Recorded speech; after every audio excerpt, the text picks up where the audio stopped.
The timeline of the Pacific War is often measured in naval tonnage, sinking to the bottom of the ocean, or the strategic acquisition of airfields. But for the United States Marines who waded ashore at Guadalcanal in August 1942, the war was measured in inches. They arrived expecting a conventional fight against an enemy they could see, fix, and flank. What they stepped into was a tactical nightmare that defied every manual written at Quantico. For 3 agonizing months, they didn't fight an army. They fought ghosts. The jungle canopy had been transformed into a vertical killing field, where death arrived without warning, without sound, and from angles that physics seemed to forbid. By the time the island was declared secure in February 1943, the after-action reports filed by Marine intelligence officers documented a phenomenon that would haunt Pacific commanders for the next 2 years: the asymmetric lethality of the Japanese sniper. The strategic implications were immediate and terrifying. A single, well-positioned sniper was no longer just a nuisance. He was a strategic asset capable of inflicting more casualties than an entire enemy rifle squad. On Bougainville in November 1943, the 3rd Marine Division recorded an average of 15 combat deaths per day, attributed solely to sniper fire. It is crucial to understand the specific wording of those intelligence briefs. 15 killed, not wounded. This was a statistical anomaly in modern warfare, where wounded usually outnumber the dead by a ratio of 3 to 1. But here, the ratio was inverted. Japanese snipers, utilizing the Type 97 sniper rifle, were not firing for suppression. They were trained to target the cranial vault and the upper thoracic cavity. The wound patterns were so grimly consistent that Marine medical officers could identify a sniper casualty before even unzipping the body bag. 1 shot, 1 kill was not a slogan. It was a mathematical reality that turned every advance through the jungle into a morbid lottery. From a technical standpoint, the Japanese Imperial Army had perfected a doctrine of concealment that the West was woefully unprepared for. The Type 97 rifle fired a 6.5 mm semi-rimmed cartridge with a specific propellant mixture that produced almost zero muzzle flash and negligible smoke. In the dense, high-contrast lighting of the jungle, this made the shooter virtually invisible. They were not hiding behind rocks or in foxholes where they could be suppressed by the heavy volume of fire from a Browning machine gun. They were positioned 30, 40, sometimes 60 feet up in the crowns of coconut palms, lashed to the trunks with hemp rope, and covered in vegetation that rendered them optically non-existent. These were not hasty ambushes. They were geostrategic fortifications of one man. Some snipers had been in position for days before the Marines even landed, supplied with water rations and dried rice balls, defecating into sealed rubber bags to avoid the olfactory detection that might give away their location. They controlled fields of fire covering crucial logistical arteries, fresh water sources, ammunition supply points, and command posts. Their patience bordered on the supernatural. At Cape Gloucester in December 1943, a single sniper pinned down an entire reinforced rifle platoon, 43 men for 7 grueling hours. This was a microcosm of the broader strategic crisis. The American war machine, built on speed and overwhelming firepower, was being stalled by individual actors. Every time a Marine moved, a round would crack past his head or slam into the rotting log he was cowering behind. The Marines fired thousands of rounds into the tree line, called in 60 mm mortar strikes, and even directed tank fire into the canopy. Nothing worked. The sniper would simply go silent for 20 minutes. allowing the Americans to believe he had been neutralized or displaced, only to drop another Marine the moment the unit attempted to maneuver. When they finally killed him late that afternoon via a lucky machine gun burst that happened to saw through his wooden perch, they found he had fired only 18 rounds. But he had killed 4 Marines and wounded 6. The psychological toll of this warfare was arguably more damaging than the body count. Marines began developing what psychiatrists in the rear echelon termed sniper neurosis. It manifested as a permanent, hunched posture and a paralysis of movement, where the instinctual brain screamed that standing upright meant immediate death. Platoon leaders could not conduct normal maneuvers. Runners could not carry orders between positions. Defensive perimeters could not be established. Everything slowed to a crawl. This was exactly what the Japanese High Command intended. Their field manuals explicitly emphasized sniper operations as a force multiplier, calculating that one skilled marksman in jungle terrain was worth 10 regular infantrymen. This was the doctrine of attrition, bleeding the Americans for every yard of ground to force a negotiated peace. By mid-1943, Marine Corps intelligence possessed a file 3 inches thick, documenting Japanese sniper tactics. Yet they had no viable counter-doctrine. The enemy had too much concealment, too much patience, and the logistical advantage of defense. Standard counter-sniper doctrine relied on suppression and flanking, both of which were useless against an invisible enemy in a tree. The Marine Corps needed a solution that didn't exist in the military lexicon. Ironically, the solution would not come from the war colleges or the weapon labs, but from the dusty fairgrounds of the American Midwest. It would come from a man who had spent his life understanding a simple, exploitable truth about human neurology. People cannot help but shoot at things that look like targets. Sergeant William Eldridge was never supposed to be the man who rewrote Marine Corps infantry tactics. By all accounts, he should have been running the shooting gallery at the Nebraska State Fair, a legacy passed down from his father and grandfather. But the geopolitical shockwave of Pearl Harbor in 1941 altered his trajectory. In March 1942, Eldridge walked into a recruiting office in Lincoln with a skill set that seemed utterly worthless for industrialized warfare. Eldridge possessed 20 years of experience watching civilians shoot at moving mechanical ducks. He knew exactly when they would pull the trigger. He understood the lag in their reaction times, and he knew that shooters always took the bait. His platoon mates initially dismissed him as carnival crazy, the guy who had seen too many coin tosses and ring throws, analyzing human behavior as if the war were one giant midway game. At Camp Pendleton, while his peers obsessed over fieldcraft and fire discipline, Eldridge muttered about trigger timing and visual commitment. His squad leader eventually ordered him to stop talking about the carnival or face permanent kitchen duty. Eldridge stayed silent until Bougainville. It was November 1943, the third day of a brutal campaign to seize the island's airfields. Eldridge's company was attempting to advance down a narrow trail that a Japanese sniper had turned into a personal hunting preserve. 6 Marines had been hit in 90 minutes. The unit was frozen. Standard procedure dictated calling for artillery to suppress the area and waiting him out.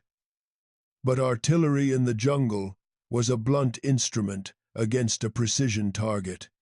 Eldridge, however, was watching the bullet impacts. He was tracking the angles, and in the chaos of combat, he stopped seeing a military sniper. He began to see the kid from Omaha who used to come to the fair every year, emptying his pockets trying to knock down metal rabbits. It was the same behavior, the same psychology, and the same exploitable pattern. He told his lieutenant he had an idea. The lieutenant, exhausted and fraying at the edges, told him to get back in line. Eldridge persisted, demanding a helmet, a stick, and 2 minutes. The lieutenant gave him 30 seconds to explain, before threatening him with a court-martial for insubordination. What Eldridge proposed sounded so ridiculous that 2 nearby riflemen started laughing in the middle of a firefight. "Sir, we make him waste his bullets shooting at nothing, just like the shooting gallery. Wave a helmet. He shoots. We see where he shoots from. We kill him. Simple." The lieutenant's response was immediate and profane. "You do not trick snipers. You suppress them with superior firepower." This was combat, governed by rules and doctrine, written by men who understood warfare. But Eldridge pointed out the cold reality. They had already fired 3,000 rounds at the sniper without effect, called in 2 mortar strikes that hit nothing but vegetation, and lost 6 men doing things by the book. His way would cost 1 helmet and maybe a few rounds of ammunition. The book's way was costing lives. What ultimately dismantled the lieutenant's resistance wasn't Eldridge's logic or the desperate ingenuity of the proposal. It was the sight of a 17-year-old radio operator being carried past them on a stretcher. The boy had stood up for exactly 2 seconds to adjust his antenna to regain signal with the command post. In that brief window, a 6.5 millimeters round had shattered his jaw. The lieutenant looked at the kid, looked back at Eldridge, and uttered 5 words that would inadvertently revolutionize infantry tactics in the Pacific Theater. "Fine. Don't get yourself killed." Eldridge grabbed his M1 helmet, found a sturdy branch, roughly 5 feet long. To the rest of the squad, huddled in the mud and terrified, it looked like they were watching a man commit an elaborate, theatrical suicide. Further back, the company commander watched through his binoculars with the weary certainty that he was about to witness the stupidest death of the entire campaign. No one, not a single Marine on that trail, believed that a carnival trick could dismantle the rigorous training of the Imperial Japanese Army. Eldridge knelt behind a fallen log, extended the helmet-topped stick about 3 feet above the cover, and waved it slowly, mimicking the erratic, cautious movement of a man navigating heavy underbrush. The response was immediate. Within 2 seconds, the sharp crack of the Arisaka rifle tore through the humidity. The helmet jerked violently as a round punched clean through the steel. The Marines, who had been preparing to write off Eldridge as a casualty, suddenly froze. The sniper had taken the bait. The question now was why, and more importantly, whether he would do it again. To understand why a highly trained sniper would fire at a helmet on a stick, one must analyze the specific indoctrination of the Japanese marksmen. At the Nano School of Sharpshooting, instructors emphasized a principle known as Ichi Ichihatsu, 1 target, 1 shot. This doctrine was not merely about conserving ammunition.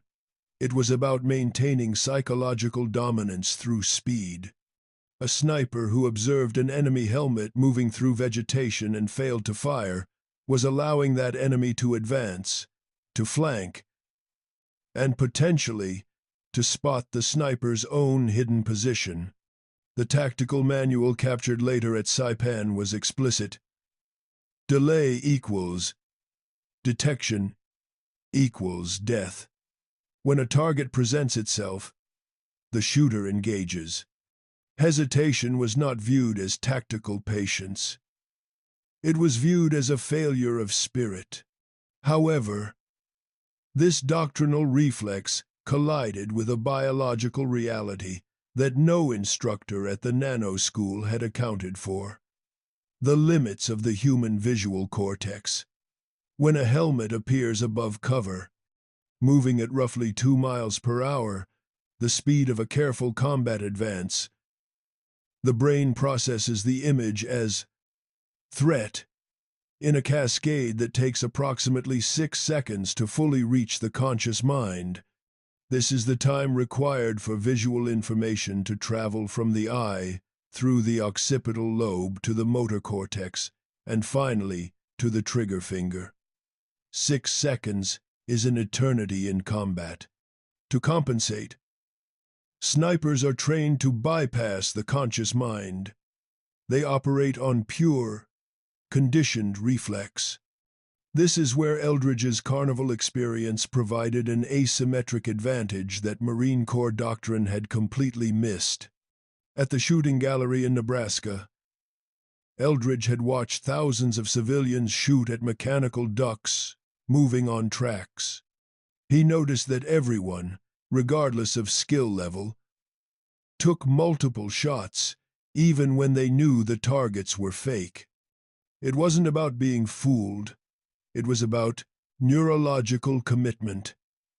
Once the brain identifies a target and the finger begins the sequence of pulling the trigger, stopping that action requires a conscious override, a stop command from the brain that is significantly slower than the reflex to fire.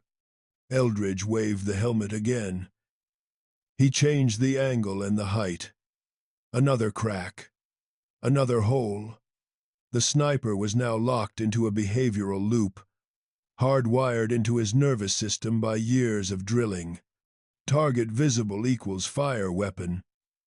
Each shot took roughly 4 seconds to cycle, work the bolt, acquire the sight picture, control breathing, squeeze. Those 4 seconds were theoretically enough time for the sniper to realize he was shooting at a stick. But the motion looked right. The silhouette was perfect, and the doctrinal imperative to kill the enemy overrode skepticism every single time. Corporal James Henshaw, a Marine marksman, was counting the shots. By the 3rd round, he had triangulated the sniper's position, 40 feet up in a coconut palm, 80 yards to the northeast, concealed in a dense cluster of fronds. The 4th shot confirmed it, a tiny, almost invisible muzzle flash. Henshaw settled his M1000. 903. The subsequent silence lasted 10 seconds before someone started laughing, that hysterical, high-pitched combat laughter that comes when the impossible actually works. Eldridge lowered his stick, examined the helmet with its 2 neat perforations, and said simply, "Word travels faster than orders in a combat zone, especially when the news involves a way to survive." Within 48 hours, the story of the Nebraska carnival sergeant who turned sniper hunting into a puppet show had permeated the division. While some officers dismissed it as a lucky fluke, the effectiveness of the tactic was about to be tested on a much larger scale. The opportunity arrived at Tarawa in November 1943, during what would become the bloodiest 76 hours of the Pacific War up to that point. The Marines hit the beaches of Tarawa, expecting heavy resistance at the water's edge. They faced that, and something worse. Japanese snipers who had survived the massive naval bombardment and were methodically picking off officers and NCOs. The 2nd Marine Division's casualty reports from day 1 showed 38 confirmed sniper kills, a number that threatened to decapitate the command structure of the assault force. Eldridge's squad was tasked with clearing a Japanese strongpoint on day 2, a cluster of reinforced bunkers where at least 3 snipers had established interlocking fields of fire. Conventional assault doctrine would have required a mass infantry charge or close air support, likely resulting in a dozen Marine casualties. Instead, the platoon leader authorized Eldridge to deploy his carnival routine with full tactical support. They established 4 helmet stations at different points around the enemy perimeter. Each station was manned by a Marine with a stick and absolute faith that he was about to become a bullet magnet. Behind each decoy, a designated Marine counter-sniper waited. The operation began at 0830 hours and unfolded as a masterclass in behavioral exploitation. The first helmet went up. Crack. Flash spotted. The second helmet appeared at a different angle. Crack. Second sniper identified. The Japanese marksmen, disciplined and aggressive, could not help themselves. Their entire tactical framework demanded they engage visible targets immediately. Over the next 2 hours, those 4 helmets drew 47 separate shots from the Japanese positions. 47 times, a sniper saw a Marine's head, pulled the trigger, and accomplished nothing but signing his own death warrant. By 10:30 hours, Marine marksmen had confirmed 11 Japanese snipers killed. All of them had been drawn out by the decoys, forcing them to reveal their positions to shooters who never would have spotted them otherwise. The cost to the United States Marine Corps for eliminating 11 high-value enemy assets was 4 damaged helmets, some sore arms, and 0 casualties. In an operation where statistical models predicted at least 8 to 10 Marines killed, Eldridge's adaptation of carnival psychology had achieved total tactical success. The battalion commander, who had come to observe the final hour of the operation, stood with his arms crossed, watching the helmets bob on their sticks. When the firing ceased, he turned to Eldridge and asked a single question. "Can you teach this?" Eldridge could teach it. But what he was really teaching the Marine Corps was the opening chapter of a new kind of warfare, one that targeted the enemy's logistics as effectively as it targeted their soldiers. The Japanese snipers were not just losing their lives, they were losing the one resource they could not replace: their ammunition. What Sergeant Eldridge had inadvertently exposed was the fragile underbelly of the Imperial Japanese Army's island defense strategy: ammunition arithmetic. Every Japanese sniper deployed to the Pacific Theater carried a standard basic load of 120 rounds, packaged in 6 stripper clips of 20 rounds each. To a civilian, or even a Western infantryman accustomed to the overflowing supply depots of the American logistical machine, this sounds like a sufficient quantity. But when viewed through the lens of a fortress island strategy, it was dangerously finite. That ammunition had to last for the entire duration of the deployment, which, on islands surrounded by the U.S. Navy, effectively meant it had to last until death. Japanese supply doctrine assumed a maximum expenditure of 15 rounds per day, calculating that a disciplined sniper could operate for 8 days before requiring resupply. But the helmet trick destroyed this calculus.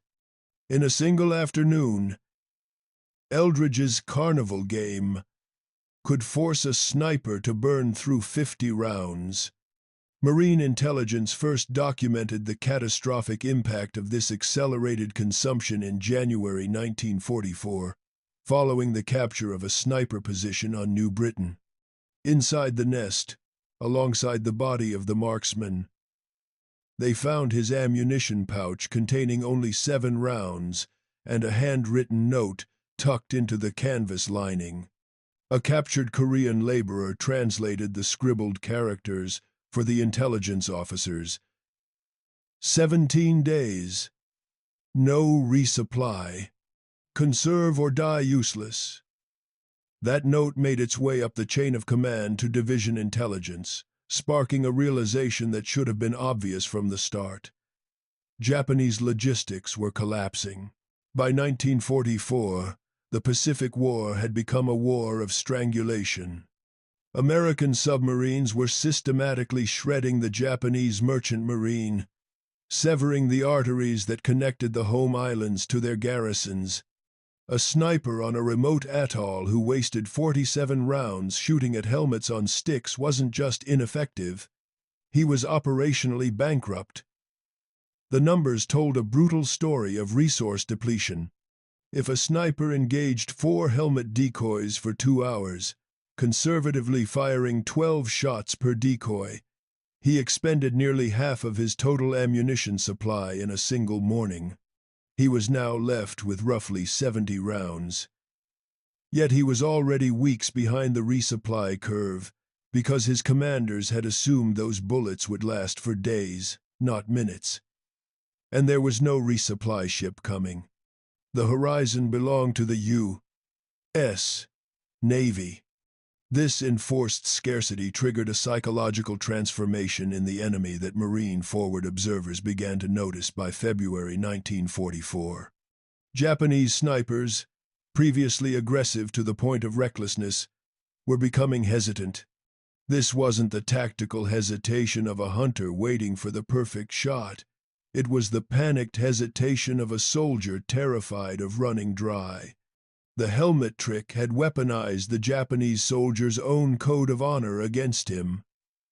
To waste ammunition, the emperor's property, on a deception was a shameful failure of duty. Marines advancing through areas that should have been lethal kill zones reported enemy marksmen letting obvious targets pass, paralyzed by the fear that the target might be another decoy. One patrol on Eniwetok reported a Japanese sniper who allowed 7 Marines to walk past his position before finally shooting at the 8th man and missing. He immediately displaced, fleeing the position in a violation of every principle in his training manual. Captured after action reports, rare documents retrieved from units that hadn't been completely annihilated, confirmed what the Marines were seeing on the ground. One document from Kwajalein described sniper squads rendered combat ineffective due to enemy deception tactics requiring excessive ammunition expenditure.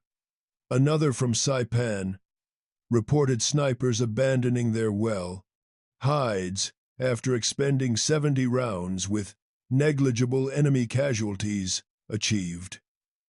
These were not combat losses in the traditional sense.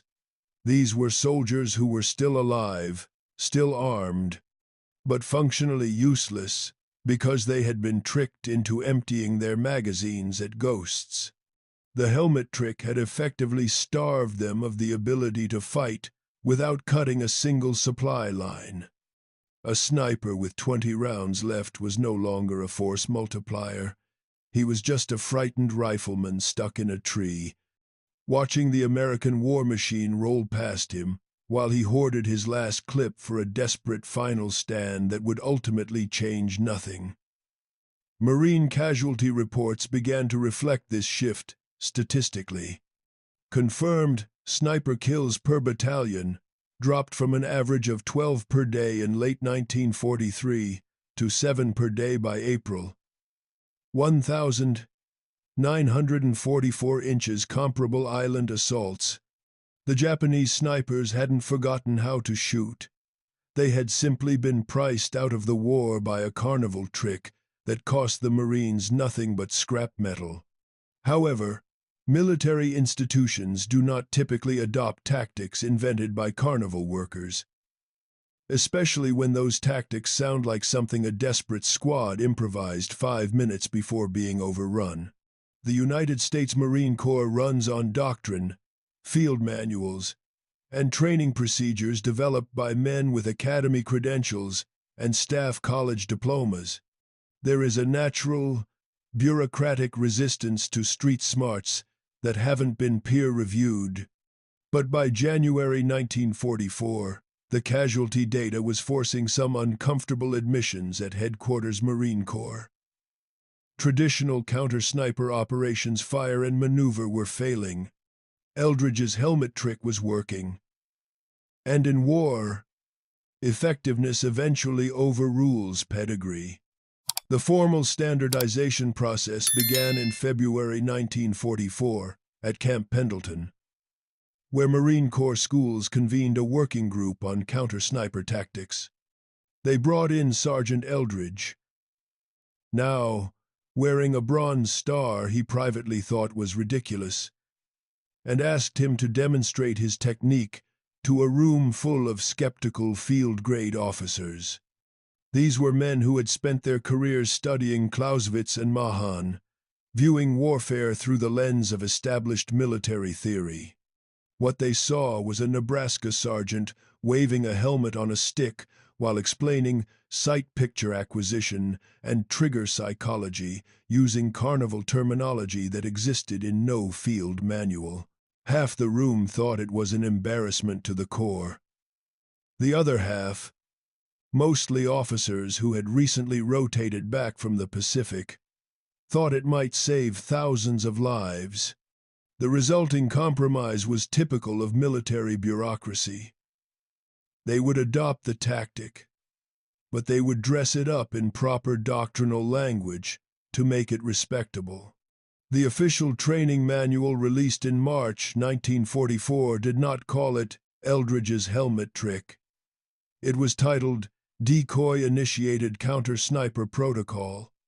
The equipment list specified an expendable helmet mounted on a portable extension device rather than a helmet on a stick. But the content was pure carnival logic translated into military speak. Present realistic target silhouette. Employ irregular movement patterns. Maintain operator concealment. All of which simply meant wave the helmet. Don't stand where the helmet is, and try not to look stupid while doing it. What made the doctrine truly effective, however, wasn't the sanitized language of the manual. It was the refinements that came from the Marines in the field, who took Eldridge's basic concept and began to experiment with it. A corporal from Iowa added lead weights to the helmet interior, so it bobbed more naturally when moved, simulating the weight of a human head. A private from Texas discovered that dragging the helmet slowly across a low opening drew more fire than waving it in the air. A sergeant from Louisiana figured out that if you paused the helmet for 3 seconds and then moved it suddenly, snipers would fire reflexively at the motion, driven by the fear of losing the target.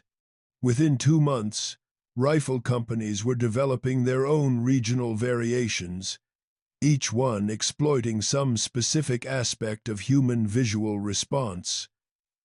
The training program became surprisingly sophisticated. By April 1944, every Marine rifle company deploying to the Pacific Theater received a 2-hour block of instruction on helmet decoy operations. They practiced on bamboo poles, cut to precise 5-foot lengths short enough to control, long enough to keep the operator's head safely away from the impact zone. They learned choreographed movement patterns, the slow wave, the pause, the quick bob, and the diagonal sweep. Instructors, many of them combat veterans who had seen the technique work firsthand, taught timing and rhythm as if they were teaching dance steps. Move too predictably, and smart snipers catch on. Move too erratically, and you fail to trigger the engagement reflex. The sweet spot was human, natural, the irregular, hesitant rhythm of a man moving carefully through hostile terrain. Some units added theatrical elements that would have made Eldridge proud. They attached fabric strips to simulate camouflage covers fluttering in the wind, or painted officer bars on the helmets to create high-value targets. One particularly creative company on Peleliu started adding fake radio antennas made from bent wire to their decoys, banking on the Japanese doctrine that prioritized the elimination of communications personnel above almost all other targets. The Japanese kept shooting, the Marines kept counting, and the body count kept shifting in the right direction. By June 1944, what had started as one sergeant's ridiculous idea on a muddy trail had become standard operating procedure across the entire Marine Corps Pacific Command. The official after-action reviews were careful to credit systematic doctrinal development rather than a carnival worker from Nebraska. But every Marine who had actually done it knew the truth. The real test of any tactic isn't whether it works once under ideal conditions. It's whether it scales across different terrain, different enemy units, and increasing desperate tactical situations. The helmet trick passed that test across every major island campaign from early 1944 through the end of the war. The data that emerged told a story that even the skeptics at headquarters could not dismiss. Between Tarawa in November 1943 and Iwo Jima in February 1945, Marine casualties, attributed to sniper fire, dropped by nearly 38%, despite fighting in terrain that should have made sniping more effective, not less. The statistics were stark. At Tarawa, the 2nd Marine Division recorded 114 confirmed sniper casualties over 76 hours, roughly 1.5 Marines killed or wounded per hour of combat operations. At Saipan in June 1944, 7 months after the decoy-initiated counter-sniper protocol became standard, the same division, in comparable jungle terrain, recorded only 68 sniper casualties over 3 weeks. The raw numbers looked similar until you factored in the operational tempo. Saipan involved 15 times more combat hours than Tarawa, meaning the per-hour sniper casualty rate had plummeted to 0.04. Same division, same enemy, completely different outcome. Peleliu in September 1944 provided even more compelling evidence because the terrain was a sniper's paradise. Coral ridges, countless limestone caves, elevation advantages, and firing positions that could cover multiple approaches. Japanese commanders had specifically selected sniper positions during their months of defensive preparation, creating interlocking fields of fire that should have made Marine advances catastrophically expensive. Instead, 1st Marine Division reports documented a cycle that kept repeating. Helmet decoys deployed, Japanese snipers engaged, counter-snipers eliminated threats, advances continued with minimal casualties. One rifle company logged 43 separate helmet decoy operations over 8 days, drew an estimated 300 Japanese shots, and suffered only 2 sniper casualties during that entire period. The Japanese knew what was happening to them. Captured documents from Saipan included a tactical memorandum dated July 2nd, 1944, from a Japanese infantry colonel to his remaining sniper teams. A Marine translator working for Division Intelligence flagged it as significant. The memo read, "Enemy employs false targets to waste ammunition and reveal positions. Sniper teams must exercise fire discipline and verify targets before engagement." The memo then listed specific recognition factors. Check for neck shadow. Verify arm movement. Confirm natural gait patterns.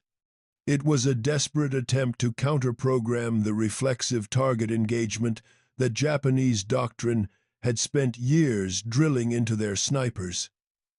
The problem, however, was neurological. Conscious verification takes time, and time in combat gets you killed. This created a cognitive trap for the Japanese marksman. If he paused for 3 seconds to verify whether that helmet was real or fake, he was allowing an actual Marine to advance 3 seconds closer to his position or to flank him. The helmet trick had successfully disrupted the enemy's OODA loop: observe, orient, decide, act. By forcing the sniper to hesitate at the decide phase, the Marines seized the initiative.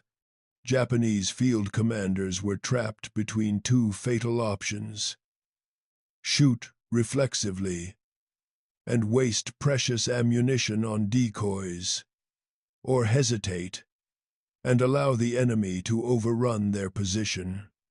The Marines had weaponized that dilemma, and there was no good doctrinal answer. By Iwo Jima in February 1945, captured Japanese position maps told the final story of this tactical defeat. Marine intelligence recovered planning documents from a destroyed command bunker that showed sniper positions color-coded by ammunition status. Red positions indicated critical ammunition shortages. The map had 43 sniper positions marked. 37 were red. The annotations, translated by bilingual Nisei Marines, repeatedly referenced enemy deception, consuming excessive ammunition, and resupply impossible.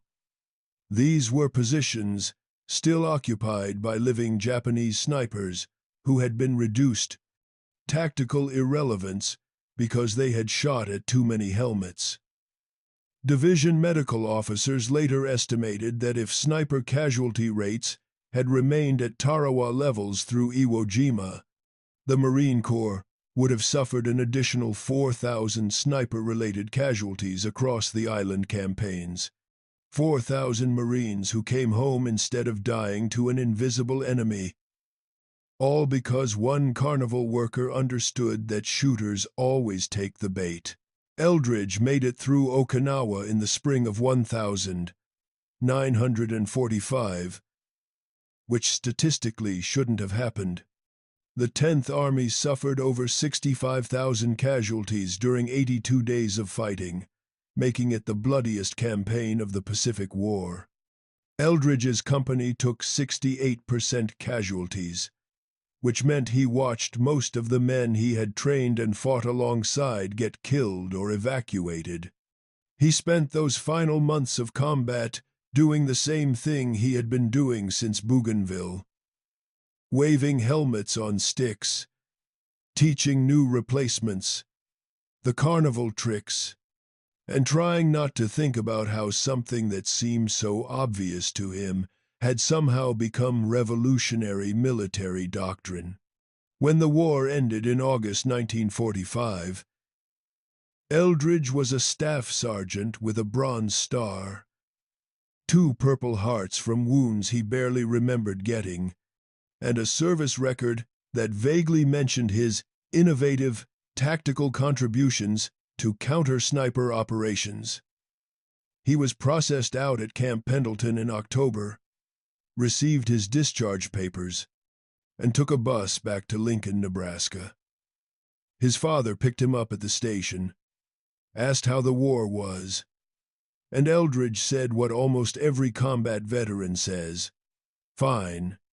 It was fine. Let's talk about something else." The shooting gallery was still there on the fairgrounds. The same mechanical ducks ran on the same rusted tracks, and the same bell rang when you hit the target. Eldridge stepped back into running it like he had never left. Except now he had a peculiar habit of watching people's trigger discipline and muttering about sight picture acquisition. Customers thought he had just gotten particular about his carnival game. In reality, he had spent 3 years watching those same behavioral patterns determine who lived and who died. The Bronze Star citation arrived by mail in November 1945, forwarded from Marine Corps headquarters. It credited him with exceptional ingenuity in developing counter-sniper techniques that significantly reduced casualties across multiple campaigns. Eldridge read it once, put it in a drawer, and never brought it up unless someone directly asked. When they did ask, usually other veterans who recognized the ribbon when he wore it to VFW meetings, his explanation was always the same. Just seemed like common sense. Shooters shoot at targets. We gave them fake targets. Not exactly rocket science.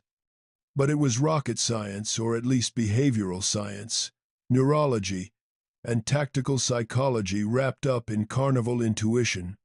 Eldridge never framed it that way because he didn't know the academic terms for visual stimulus response or doctrinal behavioral conditioning. He just knew that people, Japanese snipers included, couldn't help shooting at things that looked like targets. The Marine Corps continued to use helmet decoy tactics through Korea and into Vietnam, with modifications for different terrain and enemy doctrine. The basic principles stayed the same. Exploit the opponent's training and reflexes against them using cheap decoys that cost nothing and saved lives. Various field manuals over the decades credited the technique to systematic doctrinal development in the Pacific Theater, without mentioning that it came from a carnival worker who thought the whole thing was obvious. Eldridge ran the shooting gallery until he died in 1987 at the age of 71. His obituary in the Lincoln Journal-Star mentioned his Marine Corps service in one sentence and spent 3 paragraphs talking about how he had been a fixture at the state fair for 50 years. No one mentioned that his carnival trick had saved thousands of lives. No one mentioned that he had turned the Imperial Japanese Army's sniper doctrine inside out, using principles he learned watching people shoot at mechanical ducks. He probably would have preferred it that way. Common sense doesn't need monuments. It just needs to work.